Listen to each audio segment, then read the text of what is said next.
جن لوگوں نے کفر کیا ان سے پکار کر کہہ دیا جائے گا کہ جب تم دنیا میں ایمان کی طرف بلائے جاتے تھے اور مانتے نہیں تھے تو اللہ اس سے کہیں زیادہ بیزار ہوتا تھا جس قدر تم اپنے آپ سے بیزار ہو رہے ہو۔ وہ کہیں گے کہ اے ہمارے پروردگار، تو نے ہم کو 2 دفعہ بے جان کیا اور 2 دفعہ جان بخشی، ہم کو اپنے گناہوں کا اقرار ہے، تو کیا نکلنے کی کوئی سبیل ہے؟ یہ اس لیے کہ جب تنہا اللہ کو پکارا جاتا تھا تو تم انکار کر دیتے تھے، اور اگر اس کے ساتھ شریک مقرر کیا جاتا تھا تو تسلیم کر لیتے تھے۔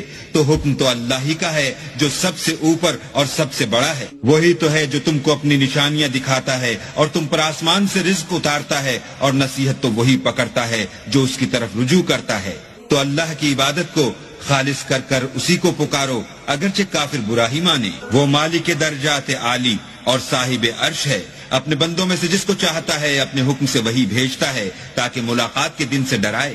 اس روز وہ نکل پڑیں گے، ان کی کوئی چیز اللہ سے مخفی نہ رہے گی۔